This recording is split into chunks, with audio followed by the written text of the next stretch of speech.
പാല് തന്നോ? ഇങ്ങോട്ട് പൊക്കോ പൊക്കോ പൊക്കോ. പാല് തന്നോ? അഡ്വാൻസിൻ്റെ കാശാ? അതൊന്നും എന്നോട് തരാനില്ല. ഞാൻ എടുത്തിട്ട് വരാം. ഇന്ന് കാശ് കിട്ടുന്നു ഉറപ്പാ. ഇന്നാ നിന്റെ 100 രൂപ. നീ കൊണ്ടുപോയിക്കോ. നീ ഇവിടേക്ക് വരരുതട്ടാ കാശ് ചോദിച്ചിട്ട്. അമ്മേരേല് കൊടുത്തോണം.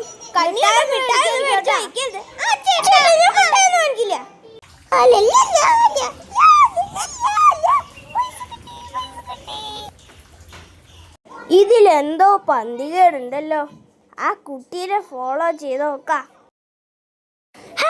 പൈസ കിട്ടി. ഇനി ഞാൻ ദാമുച്ചേട്ടന്റെ കടയിൽ പോയി മിഠായി കഴിക്കട്ടെ.